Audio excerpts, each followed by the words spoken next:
Hi hello வணக்கம் நண்பர்களே. இந்தியாவுக்கு நாம் ஏன் 182 கோடி அதாவது 21 மில்லியன் டாலர்கள் தர வேண்டும்? அவர்களிடம் நிறைய பணம் உள்ளது. உலகிலேயே அதிக வரி விதிக்கும் நாடுகளில் ஒன்று இந்தியா. இறக்குமதி வரி அதிகமாக உள்ளதால அமெரிக்க பொருட்களை இந்தியாவுக்கு கொண்டு சேர்க்கவே கடினமாக உள்ளது.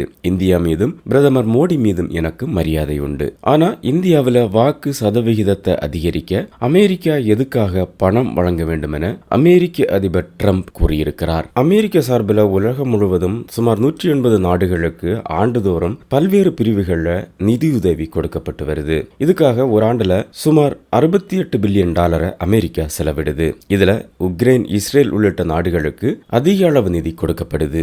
இப்போ டொனால்ட் ட்ரம்ப் அதிபராக பதவியேற்ற பிறகு அமெரிக்காவுடைய அரசின் செலவினங்களை தொடர்ந்து குறைத்து வருது. இதில் ஒரு பகுதியாக தான் பல நாடுகளுக்கு வழங்கப்படக்கூடிய நிதியுதவியை தொடர்ந்து அமெரிக்கா நிறுத்தி கொண்டு வருது. சர்வதேச மேம்பாட்டுக்கான அமெரிக்க நிறுவனம், அதாவது United states agency for international development USAID என சுருக்கமாக அழைக்கப்படக்கூடிய இந்த ஏஜென்சி 70 ஆண்டுகளுக்கு மேலா பல பணிகளை தொடர்ந்து இந்தியாவில் செய்து வருது. இந்த நிதியாண்டுல USAID மூலமா 140 மில்லியன் டாலர்களை பெற இருந்தது. கடந்த ஆண்டு இந்த தொகை கிடைத்தது. ஆனா இந்த ஆண்டிலிருந்து இனி இது கிடைக்காது. கிட்டத்தட்ட 12,000 கோடி ரூபாய்க்கு வழங்கப்படக்கூடிய நலத்திட்டங்களை இந்தியா இழந்து போகும் என சொல்லப்படுது.